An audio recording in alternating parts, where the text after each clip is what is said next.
que mudou para um bairro católico, lá nos Estados Unidos. Aí os católicos diziam, não, precisamos transformar esse judeu em católico. Porque os católicos observavam religiosamente o dia que não podia comer carne, que era sexta-feira. E toda sexta-feira o judeu estava fazendo churrasco. O barbecue lá, né? Fazendo churrasco. Aí diz, mas ele está profanando a nossa... Né? Isso aqui é um bairro católico. Aí eles convidaram o judeu para ir na igreja católica. Ele foi. Gosta de fazer boa vizinhança e tal. Né? O networking. Né? Foi para a igreja católica. Aí chegou lá, você não aceita ser batizado? Aceito. Né? Aí o padre chegou, pegou a negócio de batismo, né? E molhou, disse assim, antes judeu. Aí jogou a aguinha na cabeça dele, agora católico. Sexta-feira seguinte, cheirinho de churrasco no quintal do judeu. Aí os vizinhos, mas ele agora é católico, não, como é que pode? Aí foram e ficaram espreitando atrás dos arbustos. Aí ele botava todas as bistecas assim na grelha. E ele comprou uma bombinha daquela igual do padre. Aí ele assim, antes carne, agora peixe. Ou seja, essencialmente, não tem como mudar. Então, o judeu, ele era assim. É assim ainda. Então, era muito difícil um gentio tornar-se... É muito difícil, não, era impossível um gentio tornar-se judeu. Essa era a grande restrição dos gentios contra o judaísmo. O judeu se mantia... Cristão não. Aceitou a Cristo, é cristão. Não importa a origem, se é escravo, se é senhor, né, qual o país de origem. Para o cristão não tinha isso. A pessoa era aceita. Aí tinha, e para variar, os cristãos tinham a chamada festa do agape, festa do amor, que era marcada sempre com comida, banquete, igual a gente faz, né? A gente gosta, faz uma coisa, logo dá comida no negócio, né? Nosso prazer é comer, né? E isso contagiava muito. A pessoa era aceita. Isso fez com que o cristianismo avançasse bastante. Próximo, contexto social e econômico. Eu não vou entrar nesses detalhes, apenas vou mostrar que a sociedade judaica tinha uma estrutura, sociedade greco-romana outra. O sistema era sistema de castas, uma vez escravo, igual flamenguista, até morrer. Né? Uma vez escravo, escravo até morrer, não havia ascensão de castas, não havia isso. Os judeus não praticavam sistema de castas, mas ele tinha uma divisão perigosa que era puros e impuros. Não sei qual que é pior, né? Você pertencer a uma casta e nunca sair dela, ou ser considerado impuro e nunca sair da impureza, né? Mas os judeus, eles classificavam profissões por grau de pureza. Para vocês terem uma ideia, médico na sociedade judaica não era bem visto, ele era impuro. Porque ele mexia com sangue, com pruridos, né, com, como é que fala? Excreção, né? Ele mexia com essas coisas, então ele era considerado impuro. Não tinha esse ibope todo, né, que tem hoje na nossa sociedade, o médico. Naquele tempo o negócio era triste. E eles vão classificando profissões. Né, na sociedade greco-romana, a mulher tinha um pouco mais de privilégios do que na sociedade judaica, mas não tinha a mesma estabilidade da mulher que tinha na sociedade judaica. A mulher na sociedade judaica ela era estável, do ponto de vista de criação de filho, casamento, cuidado, era muito mais estável. Não tinha alguns direitos que a mulher da sociedade greco-romana tinha. Por exemplo, direito de divórcio. A mulher judia, ela não tinha direito jamais de pedir divórcio. A mulher da sociedade greco-romana tinha. As crianças eram muito mais protegidas na sociedade judaica do que na sociedade greco-romana. Menina, na sociedade greco-romana não era bem vista quando nascia. embora houvesse isso também na sociedade judaica, por causa da expectativa messiânica, se a família fosse da linhagem de Davi, todo nascimento de um menino era a expectativa do Messias que estava vindo. Então a menina não tinha muita importância. Mas mesmo com tudo que havia na sociedade greco-romana, a mulher, na sociedade judaica, ela gozava de maior estabilidade. Mas no Novo Testamento você tem algumas questões assim. Por exemplo, a mulher esteja calada na igreja, refletir a cultura da época. A mulher usar véu. Lá Paulo fala isso na carta aos Coríntios, né? Sobre a questão da mulher cobrir o seu cabelo. Mas essa é uma questão cultural. Não é uma questão de princípio válido até hoje. E assim por diante. Então você tem questões da economia de extrativista, do peixe. Havia produção em larga escala? Havia. Mas a Palestina não era uma grande produtora, por exemplo, de trigo, era de vinho. Era grande exportadora de peixe seco. Então por isso que você encontra vários dos apóstolos de Jesus que eram pescadores, que era uma profissão bastante comum, que era uma das forças da economia da Palestina. O grande produtor de trigo, cevada e tal era o Egito. Então o Egito sempre foi alvo de invasão militar por causa de ser um celeiro para a região. E aí você vai ter esse mapeamento da produção. Próximo aí, contexto político. A política de Roma era dominada na época chamada Pax Romana. Junta com o gênio grego da língua e da cultura, a Pax Romana foi uma das maiores contribuições para o avanço do cristianismo. O que era Pax Romana? Traduzindo, paz romana. Era uma paz garantida pela força militar. As fronteiras do império eram muito bem patrulhadas.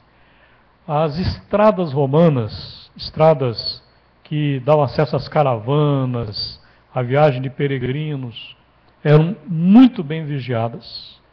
Então o Império Romano conseguiu diminuir muito a pilhagem, que era avanço de tribos sobre caravanas comerciais para roubar a produção que estava sendo levada para uma outra região.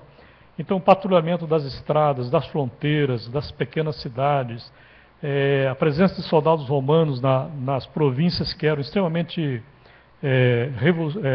com tendência de se revoltar com facilidade, como era a Judéia. Então isso garantiu, pela força, pela presença romana, uma pax, uma paz. E era um Estado burocrático, significa que era um Estado muito organizado, leis avançadíssimas. Então a política de Roma foi muito importante. E eles eram tão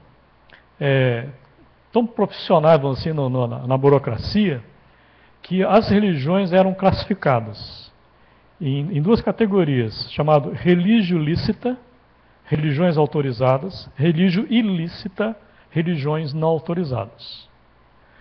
O judaísmo era religio lícita. O cristianismo não se importou de se considerar independente do judaísmo durante muito tempo. O cristianismo era considerado uma seita do judaísmo, portanto, o cristianismo era lícita. E eles tinham livre acesso no império todo para pregar. Não tem problema. Você acha que era importante a Paulo fazer oposição aos judeus para não sei o quê? Não.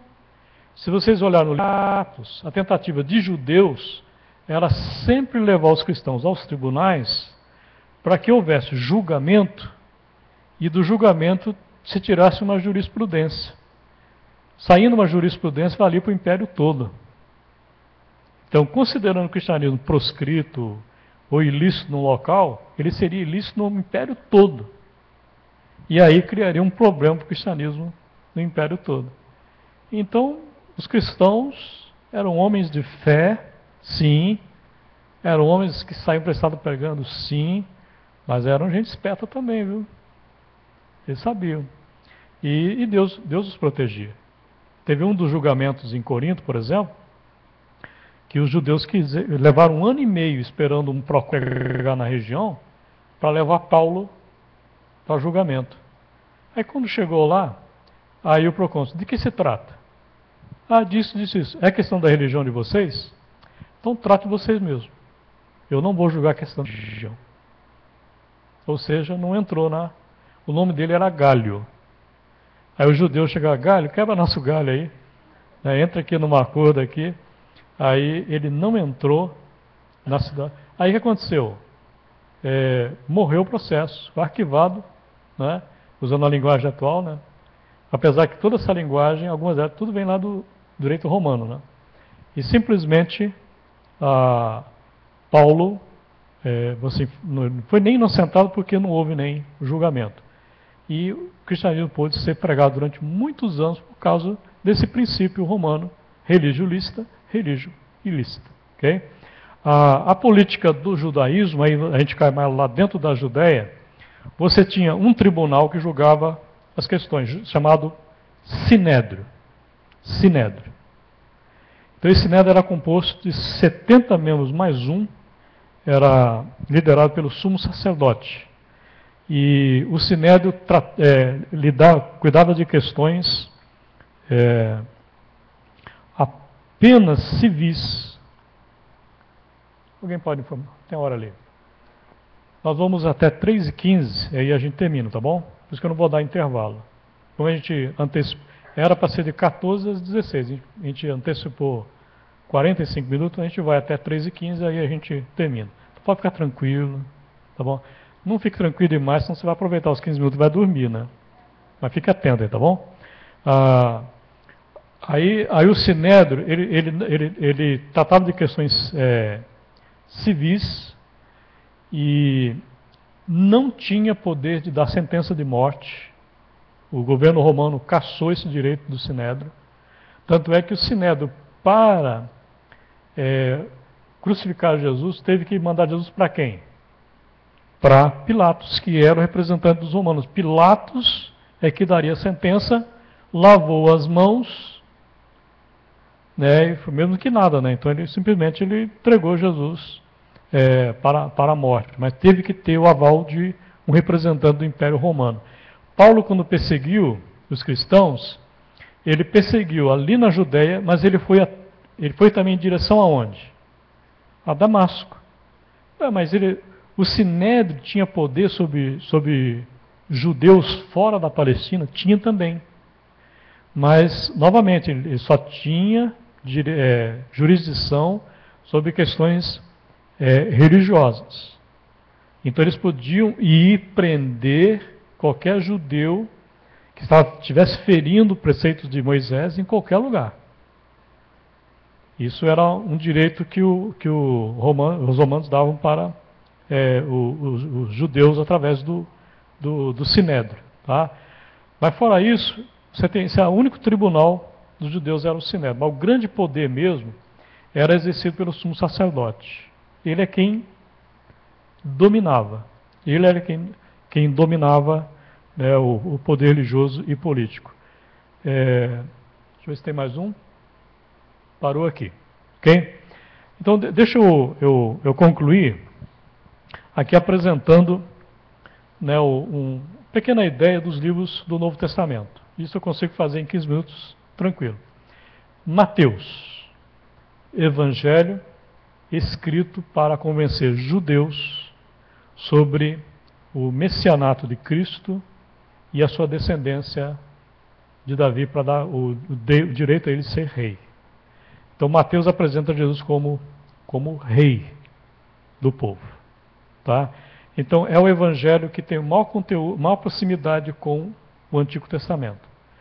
Talvez por isso que ele estrategicamente esteja colocado como o primeiro livro do Novo Testamento, que realmente em termos de linguagem, estrutura, tal, ele é muito parecido, né, com o Antigo. Ele cita muito o Antigo Testamento, ele quer provar nas Escrituras sobre Jesus, então ele faz a ponte.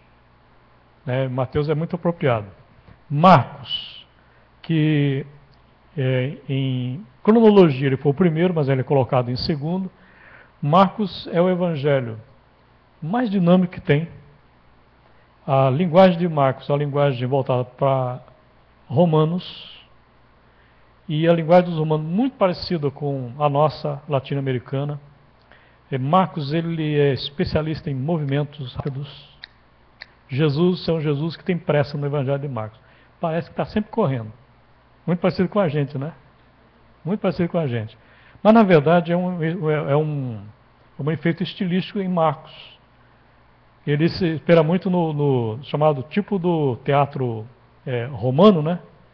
Que era teatro assim de peças, atos rápidos, né?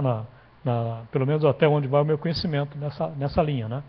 E ele gasta de 1 a 10 para 3 anos de ministério de Jesus e de 11 a 16 para apenas uma questão de um mês. Então, 2 terços do evangelho para 3 anos e 1 terço para praticamente um mês. Como é que pode isso, pastor? Exatamente por causa do estilo dele. Jesus é um Jesus nos evangelhos, no evangelho de Marcos, que tem um alvo, a cruz. Dar a vida em resgate de muitos, capítulo 10, verso 45. Então, onde é que ele vai dar o resgate mesmo? É na cruz. Então, a descrição da paixão em Marcos é mais importante do que a descrição de 3 anos de ministério. Então, Marcos tem essa característica. Lucas, ele é o mais arranjado, né, historicamente, mais organizado historicamente, tem mais dados, mais informações, e o objetivo de Lucas é para uma audiência de pessoas que poderiam, deveriam e gostariam de conhecer melhor o cristianismo. Então Lucas ele faz uma descrição em ordem e você linka com o livro de Atos. Então, na verdade, a obra de Lucas era uma obra só em 2 volumes. Era uma obra só em 2 volumes, considerando ali, naquele tempo, o chamado papiro, né, que era enrolado. Você tinha 2 rolos, mas é uma obra só. Tanto é que no início do Evangelho, do livro de Atos, ele fala das coisas que comecei e tal, não sei o quê. Aí ele faz a ligação. Mas é um Evangelho escrito para gente que quer realmente conhecer o movimento cristão. Aí ele vai falar da sua origem, como começou, quem foi o seu grande mestre, a vida dos apóstolos, a mensagem, como passou de território para território, até chegar em Roma. E ele até diz quem é o destinatário dele, é Teófilo. Dá até o nome do destinatário. É o único livro na Bíblia que tem um destinatário com nome, Teófilo. Né? O Evangelho de João, como eu já adiantei alguma coisa, escrito para a gente de mentalidade grega. O recurso estilístico de João é no recurso de discussão, de diálogo grego. Tá? Jesus, em João, é mais metafísico do que prático, conforme os 3 primeiros evangelhos são chamados sempre de sinóticos. Tá? Esse nome sinóticos para Marcos, Mateus e Lucas é porque eles podem ser colocados em colunas paralelas e serem comparados, serem vistos numa única ótica, por isso são chamados sinóticos. João é completamente diferente, mas é um evangelho que é um gênio de comunicação. Para mim é um dos melhores modelos de comunicação do evangelho dentro do Novo Testamento. Porque ele chegou no solo grego, gente de mentalidade diferente da dele. Ele disse, eu preciso falar de Cristo de maneira que as pessoas compreendam. Aí ele voltou à sua memória, porque ele foi apóstolo, conviveu com Jesus, ele voltou e foi lembrando. Aí ele selecionou 7 milagres de Jesus, não chamou de milagres, porque os gregos não aceitavam a figura de um milagre, ele chamou de sinais, ou seja, atos que apontam para uma realidade maior. Os judeus compreendiam isso por causa do fundamento platônico, mundo das ideias, né, o mundo do fenômeno. Aí ele foi, e João ele tem essa linguagem, sombras, de vez em quando ele fala né, e atraiu, a linguagem dele atraiu. No princípio era o verbo estava com Deus, o verbo era Deus, etc. e tal. Verbo, logos, em grego, né, a palavra logos. Então logos apelou para a mentalidade grega, porque é uma palavra muito usual nas discussões, na filosofia entre os gregos. Okay? Livro de Atos sumariza a história da igreja de 29 até por volta de 60, mas é um livro inconcluso, que ele chegou a um ponto, né, como querendo dizer assim, gente, agora é com vocês. Atos 29 é com a igreja. Até Atos 28 foi com a igreja primitiva. De 29 para frente é tarefa da igreja. Okay? Aí você vai ter um conjunto de epístolas de Paulo. Você tem Romanos, 1ª, 2ª Coríntios e Gálatas, 4 epístolas de Paulo, que são chamadas epístolas pilares do pensamento paulino, que definem o que Paulo pensava. As demais atribuídas a Paulo, mais 9, né? Você tem assim, características de situações locais, talvez com exceção de Éfeso, que também é uma carta, quase que carta circular, várias igrejas, mas as demais refletem problemas locais. Mas ilustra muito bem como é que a gente lida com questões novas, analisando-as à luz da mensagem de Jesus. Então Paulo dá muitos parâmetros para isso, né, para a gente fazer isso. Aí depois das epístolas paulinas, aí você tem Hebreus, que eu já falei várias vezes sobre Hebreus aqui, o autor judeu, mas muito versado em língua grega, conhecedor profundo do Antigo Testamento e acertou no alvo sobre o significado de ser cristão. E ele é escrito basicamente para judeus convertidos que estavam sendo tentados na Guerra Judaico-Romana, uma guerra que começou em 66 e foi até o ano 70 com a destruição de Jerusalém. Então, nessa época da Guerra Judaico-Romana, praticamente todo judeu estava sendo desafiado a tomar posição como judeu. Só que o judeu cristão, ele estava numa situação agora, ele era judeu por nacionalidade, mas era cristão. E muitos estavam com uma tentação muito grande para voltar à prática judaica, e a Epístola aos Hebreus, ela foi escrita para dar essa chamada. O que vocês estão fazendo? Pensem bem o que vocês estão fazendo. Cristo é o vivo e novo caminho. Ele é o melhor caminho.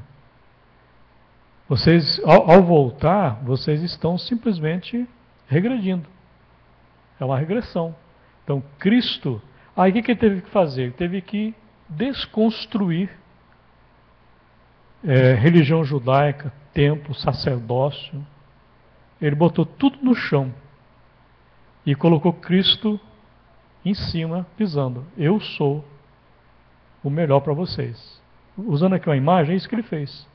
Derrubou todo o edifício judaico, colocou Cristo pisando em cima dos escombros e dizendo, eu sou o que vocês precisam. Então a epístola é da supremacia de Cristo. Ele não é apenas superior, ele é supremo. Essa é a mensagem de Hebreus.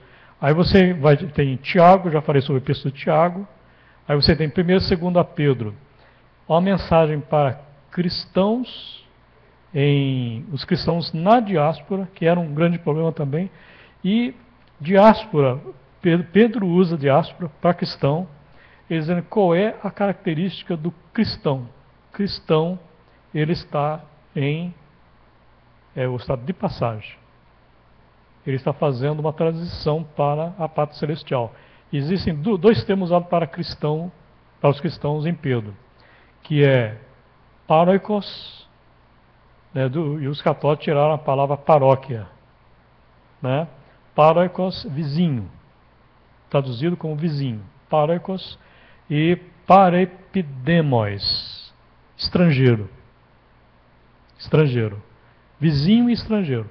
Então, eles, o que é que eram inclusive dois conceitos muito usados na sociedade das pequenas cidades.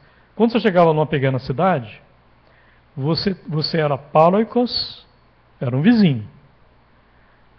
Mas antes você era um estrangeiro. Então você tinha liberdade, tinha até certo ponto. Você só era admitido na plena convivência da cidade depois de muito tempo. Mas Pedro disse, olha, vocês têm que se imaginar no mundo como vizinhos e estrangeiros, porque vocês não são deste mundo. Lógico que nós não somos ETs, fantasmas, né? Essa linguagem não sou do mundo, ela é meio estranha, né? Então, dependendo do contexto que você fale, é meio assustador, né? Igual o cara que estava voltando da igreja uma noite muito escura na área rural, todo vestido de branco, aí encontrou dois rapazes que estavam procurando um baile. Aí os rapazes, você sabe onde é que está tendo um baile aí? Aí o crente, todo de branco e tal, e tinha uma voz muito grave e disse, meus jovens, quando eu era do mundo... Então vocês imaginam que esses rapazes estão caçando baile até hoje, né? Então a correria danada era. Então nós temos uma linguagem que a gente precisa explicar às vezes, né? Mas a ideia ali é não ser do mundo, é não fazer parte dos ideais, do esquema do mundo e tal. Nosso ideal é Cristo, a nossa vida é Cristo. Esse é um detalhe importantíssimo. Então as epístolas de Pedro. As epístolas de João, a primeira epístola é combate a heresias. Segunda Pedro também é combate à heresia. A heresia principalmente que falava que Deus não vai trazer fim do mundo nenhum, não vai... os que não acreditavam na volta de Cristo. 1 João, heresias sobre a pessoa de Cristo. Que Cristo não era pessoa de carne e osso. Ele tinha apenas uma aparência. Ele assumiu uma aparência humana, mas, por exemplo, ele não sofreu na cruz. Porque ele só tinha aparência, que foi só pro forma, só para inglês ver. Né? E ele tinha, mestre ensinava isso mesmo. E João combate isso, né? Ele era de carne e osso. Aí quando ele fala, três que dão testemunho, né? O Espírito, a água e o sangue, né? Então o que ele está falando isso? Realmente ele derramou sangue sim. O sangue sim. Ele não foi apenas um teatro. Ele morreu de fato. Então João escreve para defender o cristianismo. As segunda e terceira João são cartas com problemas internos de gente que achava que era dono da igreja. Tinha um cara lá que achava que era dono da igreja, e quando João mandava alguém lá e tal, aí essa pessoa, João que mandou, então aqui não vai pregar, aqui não vai falar. E aí ele escreve para tentar combater esse tipo de situação dentro de uma igreja.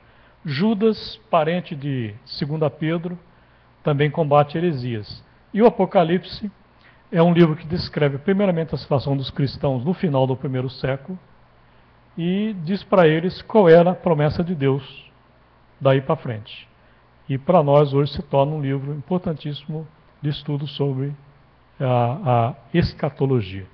Então aqui você viu, né, um conceito básico sobre cada livro do Novo Testamento. Tá? Eu gostaria de fazer um apelo a vocês. Não é só para eu ficar bem na foto não, porque se eu tiver uma escola aqui grande, fala bíblica enorme aqui, né, eu fico bem para caramba, né, porque é a minha área na igreja, né? Mas não é só por isso não, porque é muito importante. Gente, o conhecimento que eu adquiri, pastor, eu estou no seminário, foi professor de seminário, não foi só por isso não. Eu sou rato de EBD desde os meus 15 anos, quando eu me converti. Eu fui professor de EBD aos 16 da classe de jovens. Aos 16 eu era professor da classe de jovens. Eu me lembro que eu não tenho mais essa revista, mas eu me lembro exatamente, a minha primeira revista que eu recebi para estudar, para ensinar, eu a destruí na primeira lição, tão nervoso que eu fiquei. Eu tinha um conteúdo tudo aqui na cabeça, mas eu transferi o nervosismo tudo para a revista. Eu fiquei... Enquanto eu ia falando, eu ia fazendo isso aqui. E no final da aula, a revista não prestava para mais nada. Eu destruí a revista. Mas aí eu comecei a estudar a Bíblia, com afinco mesmo. Primeira vez que eu li a Bíblia inteirinha, eu li em 3 meses. Peguei do Gênesis, 3 meses depois eu estava no livro de Apocalipse. Eu engoli a Bíblia. Então é paixão pela palavra. Então isso aqui, conhecimento, ele é cumulativo. Você vai estudando, e aquilo vai se tornando um patrimônio espiritual e também intelectual da tua vida. Então, pegue uma dessas classes.